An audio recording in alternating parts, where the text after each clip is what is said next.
बुखारी शरीफ के अंदर एक वाक़या आया है, मरसद इब्ने अबी मरसद रज़ी अल्लाह ताला अन्हु जो हालत कुफ्र में थे, इस्लाम लाए तो अल्लाह के नबी जनाब मोहम्मद रसूलुल्लाह सल्लल्लाहु अलैहि वसल्लम ने इनको मक्के में भेजा, क्योंकि ये पहले चोरियां किया करते थे। इस्लाम लाने के से पहले इनको मालूम था कि चोर बेड़ियां कैसे तोड़ता है, ताले कैसे तोड़ता है, चोरी कैसे करता है। तो कुछ सहाबा मक्के में काफिरों के पास कैद थे। अल्लाह के नबी ने कहा उनके घरों में नकब लगाकर हमारे उन मजलूम सहाबा को जिनको काफिरों ने कैद करके रख लिया है उनको छुड़ा के लाओ। अब तुम इस्लाम ला चुके हो तो एक चोरी हमारे लिए करो। और वो चोरी क्या है? तुम मुसलमान सहाबा को काफिरों के घरों से नकब लगाकर उनकी बेड़ियां तोड़कर उनको छुड़ा के मदीने में लाओ। तो ये गए, कई मर्तबा ला चुके। एक मर्तबा जब मक्के पहुंचे तो किसी कैदी को लाना था, किसी कैदी को छुड़ाना था किसी घर में नकब लगाकर। तो रात का वक्त उन्होंने चुना। जब रात का वक्त आया मेरे भाइयों, एक पहाड़ी की दीवार से वो सट कर छिप कर बैठ गए कि थोड़ी सी और रात हो जाए तब हम घर में घुसे। अचानक वहां से एक औरत आती है, उसने पहाड़ी की दीवार के ऊपर एक साया देखा, काले रंग का साया देखा। वो समझ गई कि इस पहाड़ी के आसपास कोई आदमी मौजूद है। वो चूंकि बदचलन औरत थी जिसका नाम अन्नाक था, वो करीब आती है और जब पहाड़ी के करीब आती है तो क्या देखती है कि इस पहाड़ी के पीछे तो एक आदमी छिपा हुआ है। रात के अंधेरे में जब ये और करीब गई तो पहचान जाती है और कहती है, अरे तुम तो मरसद हो। हजरत मरसद ने जब अपना चेहरा उठाकर देखा तो कहने लगे, अरे तुम तो अन्नाक हो, इतनी रात में तुम यहाँ क्या करने आई हो? उसने कहा, मरसद क्या हो गया तुम्हें? इतने दिनों से, इतने सालों से तुम कहाँ गायब थे? मैं तुम्हारी जुदाई के लिए तड़प गई, मैं कितनी परेशान हूं, मैंने कितनी तुम्हें बार याद किया। चलो चलो बाकी बातें कल हो जाएंगी, आज की रात फजूल बातों में मत गुजारो, मेरा घर खाली पड़ा है, आओ पहले अपने घर चलते हैं, पहले अपनी आरज़ुएं पूरी करते हैं, अपनी तमन्नाएं पूरी करते हैं। ये किसने कहा? अन्नाक ने। किससे कह रहे हैं? हजरत मरसद इब्ने अबी मरसद से। और ये मरसद खुद उसके औरत से पहले ताल्लुकात कायम कर चुके हैं, जमाने जाहिलियत में इस्लाम लाने से पहले उसके साथ जिनाकारी कर चुके हैं, उसकी दोस्ती भी उनके साथ रह चुकी है। लेकिन जब अन्नाक हाथ पकड़कर खींचती है, कहती जल्दी चलो, इस रात का वक्त कहीं गुजर ना जाए, आओ मेरे घर में चलो। जैसे ही अन्नाक ने मरसद इब्ने अबी मरसद का हाथ पकड़ा, हजरत मरसद ने उसके हाथ को पकड़ के झटक दिया और कहने लगा, अन्नाक दूर हो जाओ, अब मैं वो मरसद नहीं रहा जो तुम समझ रही हो। तुम मेरे उन हाथों को पकड़ रही हो, इन हाथों ने जनाब मोहम्मद रसूलुल्लाह के हाथों को छू लिया है। ये हाथ मोहम्मद रसूलुल्लाह के हाथ को टच कर चुके हैं, अब ये किसी हराम चीज को नहीं छू सकते हैं। अनाक ने कहा, तो फिर मैं शोर करूंगी, तुम चोरी करने आए हो, तुम इन घरों में घुसकर चोरी करते हो। कहा कि तुम्हें जो करना हो करो, लेकिन मैं तुम्हारे साथ नहीं चल सकता, मैं जिना नहीं कर सकता। चिल्ला दी वो, चीखती वो औरत अनाक, लोगों एक आदमी आया तुम्हारे घरों में चोरी करने के इरादे से आ गया है, जल्दी निकलो, वो तुम्हारे घर में चोरियां कर डालेगा, तुम्हारे घरों को लूट लेगा, जल्दी निकलो। उसकी आवाज सुनकर मोहल्ले के लोग इधर उधर से निकलना शुरू हुए। हजरत मरसद इब्ने अबी मरसद फरमाते हैं कि लोगों को आता देखकर मैं रात के अंधेरे में भागा, बहुत तेजी के साथ भागा और एक पहाड़ी के ऊपर चढ़ गया। मुझे वहां से एक गार दिखाई दी, नीचे उतरा उस पहाड़ी के नीचे और उस गार के अंदर मैं छिप गया। उन लोगों ने भागते हुए तो मुझे देखा, लेकिन रात के अंधेरे में उनको ये पता न चल सका कि मैं किस पहाड़ी के ऊपर चढ़ा। वो मेरी पहाड़ी के ऊपर भी आ गए, ढूंढते हुए वो मेरी पहाड़ी के ऊपर भी चढ़ गए और फिर दाएं बाएं देखने लगे, लेकिन वो मुझे नहीं देख सके, जबकि उसी पहाड़ी के नीचे गुफा थी, जिस गुफा में मैं छिपा हुआ था। अल्लाह की कसम, मरसद इब्ने अबी मरसद कहते हैं, बुखारी की रिवायत है, अल्लाह की कसम उन लोगों ने उस पहाड़ी के ऊपर खड़े होकर पेशाब भी किया और उनका पेशाब नीचे मेरे सर के ऊपर गिर रहा था, उनका पेशाब मेरे सर के ऊपर आ रहा था, लेकिन मैं दाएं बाएं हिलने की कोशिश नहीं किया। अगर हिलूंगा तो इनको पता चल जाएगा कि मैं यहाँ हूँ। जब उनको पता चला कि मैं नहीं हूँ तो वो लोग भी वहां से चले गए और मैं थोड़ी देर के रुका। और थोड़ी देर के बाद जब मैं गार से निकला तो देखा कि सब जा चुके हैं, नाक भी जा चुकी है। तो फिर मैं निकला और मैंने घर में नकब लगाया और एक मोटा ताजा तगड़ा आदमी मैं उसको छुड़ा के लाया। मैंने उसको अपने कांधे पर सवार किया, लेकिन वो इतना भारी था जो मुझे बार बार थका देता था। मैं उसको घर से निकालने में कामयाब रहा और जब मैं सुनसान जंगल से निकला तब आकर मैंने उसके पैरों की और हाथों की बेड़ियां तोड़कर उसको मक्के तक पहुंचाया। वो मक्के से मदीने तक पहुंचाया। अब वो मदीने आ गए। अब यहां अल्लाह के रसूल सल्लल्लाहु अलैहि वसल्लम के पास जब मरसद इब्न अबी मरसद आए, कहा अल्लाह के रसूल मैं इनको लेकर आया हूं, नमाज का वक्त था, नमाज अदा की गई। अल्लाह के नबी ने कहा मरसद मुबारक हो, तुम दीन का कितना अच्छा काम कर रहे हो। हजरत मरसद कहते हैं अल्लाह के नबी आज मैं तुमसे आपसे कुछ मांगना चाहता हूं।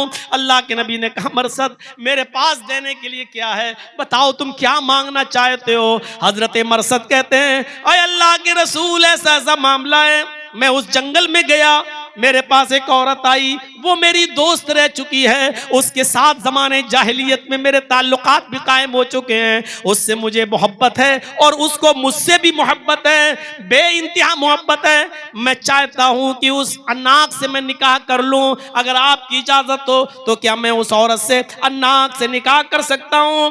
अल्लाह के नबी सल्लल्लाहु अलैहि वसल्लम कुछ देर खामोश रहे और खामोश रहने के बाद फिर आपने थोड़ी देर के बाद मरसद इब्न अबी मरसद से कहा आए मरसद, अल्लाह रब्बुल आलमीन ने कुरान के अंदर ये आयत नाजिल फरमा दी है कि अज़्ज़ानी ला यनकिहु इल्ला ज़ानियतन औ मुशरिकतन, कोई जिनाकार मर्द किसी जानियाई से शादी करता है या किसी मुशरिका औरत से शादी करता है, और कोई जानिया औरत किसी जानी मर्द से या मुशरिक मर्द से ही निकाह करती है। आए मरसद तुम इस्लाम ला चुके हो, तुम बाईमान हो चुके हो, तुम मोमिन हो चुके हो, कुरान की इस आयत की रोशनी में तुम्हारा निकाह किसी जानिया और बदचलन औरत से और मुशरिका औरत से तुम्हारे लिए जायज नहीं है। इस्लाम लाने के बाद तुम्हें अपनी इस मोहब्बत को कुर्बान करना ही होगा। और हजरत मरसद मान जाते हैं अल्लाह के रसूल की बात। ठीक है, जब कुरान की आयत ही नाजिल है और इसमें मना कर दिया तो मैं उसके साथ निकाह नहीं करूंगा। मेरे भाइयों, उसने मौका दिया, आओ घर में अकेलापन है, तन्हाई है, हम भी अकेले हैं, खूबसूरत है अनाक सब कुछ, लेकिन क्या कह रहे हैं हजरत मरसद इब्न अबी मरसद, नहीं, इन हाथों ने मोहम्मद रसूलुल्लाह के हाथों को छू लिया है, अब कोई हराम चीज मैं नहीं छू सकता। आया ना तू जाओ, मैं तेरे साथ जिना नहीं कर सकता, यानी मैं अल्लाह से डरता हूं। मेरे भाइयों, ये बदचलन और बदकार औरतों के पास तो आदमी पैसा देकर जाता है, यहां उसकी बात हो रही है जिसके पास पैसा ना हो, औरत खुद दौलत लुटा रही हो, औरत खुद रूम दे रही हो, औरत खुद तन्हाई का मौका दे रही हो, और जातो मनसब वाली हो और जाहो जलाल वाली भी हो, पैसे वाली भी हो, दौलत वाली भी हो, इज्जत वाली भी हो और खूबसूरत भी हो, ऐसी औरत को कह देना कि मैं अल्लाह से डरता हूं, ऐसा शख्स कयामत के दिन अर्श के साए में होगा। सिफतुस सफवा अल्लामा इब्नुल क़य्यिम अल जौज़ी की पढ़ेंगे तो उसमें इब्ने सीरीन का भी एक वाक़या आपको मिलेगा। इब्ने सीरीन जो बजाजी का काम करते थे, कपड़े की गठरी लाद लाद कर कपड़ा बेचा करते थे, उनके इलाके बस्ती में, जिस बस्ती में वो कपड़ा बेचने जाते थे, उसी बस्ती में एक अमीर ज़ादी बेवा औरत रहती थी। मेरे अल्फाज पर गौर कीजिएगा, अमीर ज़ादी बेवा, यानी पैसा दौलत की मालिक थी वो और बेवा थी, उसका शौहर मर गया था, उसकी कई नौकरानियां थी, उसने अपनी नौकरानियों को लगा रखा था, जिस खूबसूरत नौजवान लड़के को देखो उसको मेरे पास भेज दिया करो, और वो हमारे साथ रंगरलियां उसके साथ बनाती थी। तो एक मौके पर उसकी एक नौकरानी ने कहा कि एक इमाम साहब हैं, बहुत खूबसूरत हैं, हसीन और जमील हैं, जवान हैं और वो कपड़ा बेचते हैं, कहो तो उनको आपके पास लेकर आऊं। तो वो औरत बेवा कहने लगी बिल्कुल उनको लेकर आइए। और ये नौकरानी उनसे कहने लगी आप कपड़ा बेच रहे हैं? कहा अरे मेरी मालिकन बहुत पैसे वाली हैं, उनको कई कपड़े चाहिए, आप चलिए, वो बहुत नेक है, पर्दा करती है, घर से बाहर नहीं निकलती, इसलिए आपको कपड़ा लेकर घर पे चलना पड़ेगा। इमाम इब्ने सीरीन रहमतुल्लाह अलैह उनके घर पे जाते हैं, नौकरानी घर के दरवाजे के अंदर कर देती है, खुद बाहर रहती है, और ये अंदर जब दाखिल हो जाते हैं तो उस बेवा औरत के पास बैठ जाते हैं और कपड़ा दिखाने लगते हैं, ये इतने का, ये इतने का, ये इतने का। अब उसको कपड़ा तो खरीदना नहीं था, वो खूबसूरती देखकर माइल कहने लगी, अरे मुझे कपड़ा नहीं खरीदना है, जितना तुम कपड़ा बेच रहे हो मैं सारी गठरी का पैसा तुमको दे दूंगी, कपड़ा भी दे दूंगी, पैसा भी दे दूंगी। जाई, मैं कपड़ा खरीदने के लिए नहीं बुलाई। तो कहा फिर किस लिए बुलाई हो? तुम्हारी नौकरानी ने तो यही कहा था बांदी ने कि कपड़ा खरीदेंगे। कहा मैंने कपड़ा खरीदने के लिए नहीं बुलाया, कपड़ा रखिए अपने पास, कपड़े का पैसा भी मैं तुमको दे दूंगी, जितने का कपड़ा पूरी गठरी में दे दूंगी तुमको। तो कहा बुलाया किस लिए? उसने छूटते ही जो जुमला कहा वो जुमला था, उदनु मिन्नी, मेरे करीब आइए, इधर आइए, मेरे करीब आइए, मुझसे मिलिए, मुझसे जिमा कीजिए। इन्होंने कपड़े की गठरी बांधी और लगे अब उसको नसीहत करने, इन्नल हम्दुलिल्लाह नहमदुहु व नस्तईनु व नस्तगफिर, और लगे उसको। अल्लाह के रसूल ने ये फरमाया, कुरान में ये आया है, और जिना की मजम्मत और जिना की बुराई और जिना का अजाब और जिना सब कुछ। लेकिन उसके ऊपर तो भूत चढ़ा था, उसकी खोपड़ी पर भूत चढ़ा था जवानी का। कहने लगी अच्छा सब बातें आपकी सुन ली, अरे ठीक हम तौबा कर लेंगे बाद में, लेकिन अभी आइए। कहने लगे ये तो मानेगी नहीं, इनकी नसीहतें वहां कोई काम ही नहीं आ रही, जो नसीहत कर रहे हैं वो कह रही अपनी जेब में रखो, आओ। हर बात पे कहती उदनु मिन्नी, मेरे करीब आओ। इन्होंने कहा अच्छा सुनो, मुझे बहुत तेज लैट्रीन लग रही है। इमाम इब्ने सीरीन ने फरमाया मुझे बहुत तेज कज़ाए हाजत की जरूरत है, मुझे लैट्रीन लग रही है, आप मुझे अपना बाथरूम बता दीजिए कहाँ है। उसने कहा बस इतनी सी बात, चलो मैं बता देती हूँ, जल्दी से फारिग होके आइए, लेकिन आइए हमारे पास।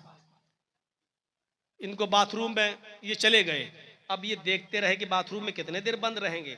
थोड़ी देर के बाद ये निकले तो किचन में घुस गए। किचन में एक नाली थी, इमाम इब्ने सीरीन की नजर उस नाली पे पड़ी जिसमें वो औरत जो बर्तन धोती थी, वो सब कीचड़ और कचड़ा उसी नाली में जमा होता था, और उसी नाली के जरिए वो वहां से पानी निकलता था, बाहर जाता था। ये उसके पास बैठ गए और जो काली कीचड़ थी उस नाली में, उसको हाथ से लेकर अपने कपड़ों पे मलना शुरू कर दिया, और फिर दूसरा हाथ लिया, कीचड़ इधर उधर सब जगह अपनी गंदगी से लथपथ कर लिया अपने आप को। और उस औरत के पास गए, चलो आओ, चलो कहाँ चलना है। उसको जो बदबू लगी, उसने कहा ए तेरा दिमाग खराब है, ये क्या करके आ गया, हट भाग भाग भाग। इन्होंने कपड़े की गठरी उठाई और दरवाजे से जैसी खुला भागे वहां से, और सीधे उस गांव के कुएं के पास आए। जल्दी से अपनी गठरी रखी और कपड़े उठा के उसी कुएं से धोए, और कपड़ा अपना धोने के बाद कहते अल्लाह तेरा शुक्र है कि तूने मुझे जिना से बचा लिया, अल्लाह तेरा शुक्र है कि तूने मुझे मेरा मुंह काला होने से बचा लिया। वो तो हाथ धोकर नहीं, नहा धोकर मेरे पीछे पड़ चुकी थी।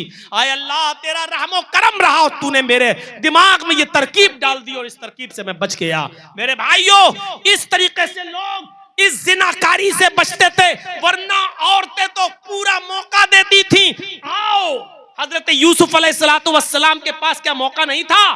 बादशाह मिस्र की बीवी ने पूरा मौका दिया था, ये दरवाजा भी बंद, वो दरवाजा भी बंद, ये दरवाजा भी बंद। एक दरवाजा नहीं, गल्लक़तिल अब्वाब, कई दरवाजे थे, सारे दरवाजे बंद करके कहने लगी हाय तलक, हाय यूसुफ आओ मेरे पास। और यूसुफ अगर उसकी बात मान लेते तो 5 उंगली घी में, यूसुफ अगर उसकी बात मान लेते तो कितना करीबी बन के रहते। बादशाह की बीवी कितना इज्जत देती, कितना सम्मान देती, अपने शौहर से भी छिपाती, इज्जत भी देती, दौलत भी देती, पैसा भी देती, और अपना जिस्म भी देने के लिए तैयार थी। लेकिन हजरत यूसुफ अलैहिस्सलाम बचे रहे और यही कहते रहे काला मआज़ल्लाह, अल्लाह की पनाह, अल्लाह की पनाह, अल्लाह से डरते रहे और उस औरत के करीब नहीं गए। तो मेरे भाइयों, जिना से बचने वालों के बहुत से वाक़यात हैं। तो रजुलुन दाअतहु इम्राअतुन ज़ात मनसब व जमाल फ़क़ाल इन्नी अख़ाफ़ुल्लाह, 5वां वो आदमी अर्श के साए में होगा जिसको किसी खूबसूरत, हसीन व जमील, शरीफ औरत ने बुरे काम के लिए बुलाया और उसने कह दिया कि मैं अल्लाह से डरता हूँ। 5वां आदमी। 6ठा आदमी कौन सा होगा जो अर्श के साए में होगा? रजुलुन तसद्दक़ बिसदक़तिन फ़अख़फ़ाहा हत्ता ला तअलम शिमालुहु मा तुनफ़िक़ु यमीनुहु। सात छठा आदमी वो अल्लाह के अर्श के साए में होगा जिसने किसी को छिपाकर चुपके से सदका और खैरात किया होगा, और इतना चुपके से दिया होगा कि दाहिने हाथ से दिया हो और बाएं हाथ को भी किसी को खबर ना हो, बाएं हाथ को भी खबर ना हो, चुपके से दिया हो, दाहिने हाथ से दिया हो और बाएं हाथ को भी खबर ना हो। इसका मतलब क्या है? मतलब यह है, शौहर अगर सदका कर रहा है तो बीवी तक को पता ना चले, और बीवी सदका कर रही है, किसी गरीब की मदद कर रही है तो शौहर को भी पता ना चले, बाप दे रहा है तो बेटे को भी पता ना चले, और बेटा दे रहा है तो बाप को भी पता ना चले। यह है चुपके से देने का मतलब। आए रमजान के महीनों में गरीबों को साड़ियां देने वालों, रमजान के महीने में गरीबों को कपड़े देने वालों, रमजान के महीने में चादरें देने वालों, सदका और खैरात करने वालों, उस गरीब की मदद करते वक्त वीडियो बनाने वालों, उनके फोटो खींच के व्हाट्सएप ग्रुप पे डालने वालों, और ये दिखाने वालों कि मैंने आज इतने गरीबों की मदद की है, तुम अल्लाह के अर्श के साए में जगह नहीं पाओगे, इसलिए कि तुमने अपने सदके और खैरात की नुमाइश की है, तुमने उस गरीब को भी जलील किया है, तुमने उस गरीब को भी रुस्वा किया है। ये कौन सा सदका है कि आप गरीब की मदद कर रहे हैं? और एक बेचारी एक औरत अपने बच्चे को लेकर आई है, दूध पी रहा है उसका बच्चा, और उसके साथ फोटो, उसको तेल दे रहे हो, चावल दे रहे हो, गेहूं दे रहे हो, शरबत रूह अफ़ज़ा की बोतल दे रहे हो, और उसका फोटो भी खींच के व्हाट्सएप पे डाल रहे हो कि मैंने आज 10 गरीब औरतों की मदद की, आज मैंने 20 गरीब औरतों की मदद की है। तुमने उस औरत को भी जलील कर दिया, जबकि सदका और खैरात का तो ये हुक्म था कि तुम दाहिने हाथ से दो तो बाएं हाथ को भी खबर ना हो, यानी उस औरत की और उस आदमी की भी इज्जत दांव पे न लगे, उसकी भी बेइज्जती ना हो जिसको आप दे रहे हो। तुम्हें नुमाइश की पड़ी हुई है, तुम्हें 100 आदमियों का रोजा इफ्तार कराते हो तो फोटो खींचते हो, ये आज मैंने 100 आदमियों को रोजा इफ्तार कराया है, दुआ करना अल्लाह ताला से कि अल्लाह हमारे रोजा इफ्तार को कबूल फरमाए। अब क्या कबूल फरमाएगा अल्लाह? है तूने पहले ही उसकी नुमाइश कर दी है, तेरे अंदर का इखलास पहले मर चुका है। उम्रा करने जा रहा है, एहराम बांधे हुए, खाने काबा के सामने खड़े होकर सेल्फी की, अब उसको फेसबुक पे और व्हाट्सएप पे अल्लाह ने मुझे उम्रे की तौफीक दी, दुआ करना अल्लाह कबूल कर ले। अरे बेगैरत, तू जिनसे दुआ करवा रहा है उस जगह पर खाने काबा का गिलाफ पकड़ के रोया होता तो अल्लाह ने तेरा गुनाह माफ कर दिया होता, तेरी तौबा कबूल कर ली होती। बेगैरत, तो उनसे दुआ करवा रहा है जिनको बेचारों को खुद नहीं मालूम कि हमारी दुआएं अल्लाह क्या कबूल हो रही है नहीं हो रही है, और तू सेल्फी लेके डलवा रहा है। सबसे बड़ा नासूर हमारे जमाने का यह है कि आज मौलवियों की तस्वीरें, आज उलमा की तस्वीरें और उनकी सेल्फियां खींची जाती हैं और इसको बड़ा फख्र के साथ शेयर किया जाता है। अब जिसकी तस्वीर मेरे साथ आ गई, मौलाना जर्जीस से मैं मिल के आया हूं, तो क्या हुआ? तेरा बाप अब जन्नत में चला जाएगा क्या? तू जन्नतुल फिरदौस का मुस्तहिक हो जाएगा क्या? मेरे भाइयों, यह जमाने का सबसे बड़ा अलमिया है और सबसे बड़ा नासूर है कि आज उलमा की तस्वीरें लेकर उनके कद को इतना बड़ा बना देना कि उनको पीर और वली का दर्जा दे देना, और यह समझना कि हमने बहुत बड़ा कारनामा अंजाम दिया। मेरे भाइयों, इखलास अपने अंदर पैदा कीजिए। तो रजुलुन तसद्दक़ बिसदक़तिन फ़अख़फ़ा, छुपा कर सदका देना। मेरे भाइयों, ये छठी चीज, और 7वीं चीज और सुन लो, व रजुलुन ज़करल्लाह खालियन फ़फ़ाज़त ऐना, जिसने खामोश अल्लाह को तन्हाई में याद किया, जिसने अल्लाह को तन्हाई में याद किया और उसके आंखों से आंसू आ गए। जलसों में तो हम जैसे लोग बोलते बोलते रो जाएंगे, लेकिन इसमें रिया तकब्बुर हो सकती है। कोई आदमी मस्जिद में दुआ मांग रहा सबके सामने रो रो के, ये नहीं। आप अकेले घर में जाइए, आपकी बीवी भी सो रही हो, आपके बच्चे भी सो रहे हो, और आप रात में उठिए, वुजू बनाइए, 2 रकात 4 रकात 6 रकात अल्लाह जितनी तौफीक दे आप पढ़िए, और उसके बाद में अपने हाथों को उठाइए और मांगिए, पुकारिए और अल्लाह को याद करिए। जहन्नम का तसव्वुर पैदा करिए, अज़ाब कब्र की हौलनाकियों का तसव्वुर पैदा करिए। सोचिए कि रात के अंधेरे में आपके यहाँ तो इतनी लाइट है, तब इतनी रोशनी, जरा उस तरफ नजर डाल के देखो, कहाँ कितना अंधेरा, जहाँ कुछ नहीं दिखाई दे रहा, फिर कब्र का अंधेरा, फिर पटरे और तख्तों का अंधेरा। उस जमीन के अंदर हमें और आपको जाना है।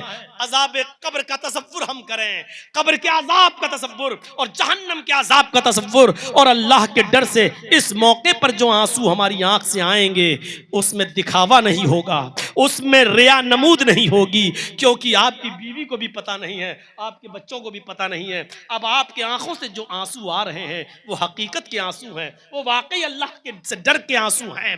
इस मौके पर रोइए। और अल्लाह ने कहा जो तन्हाई में मुझे याद करके रो दिया, रजुलुन ज़कर अल्लाह, जिसने तन्हाई में अल्लाह को याद किया, फफाज़त ऐना, और उसकी आंखों से आंसू बह गए, आंखों से आंसू निकल गए, तो इन आंसुओं से हम उसके गुनाहों की स्याही को धुल देंगे और ये शख्स कल कयामत के दिन अर्श के साए में जगह पाएगा।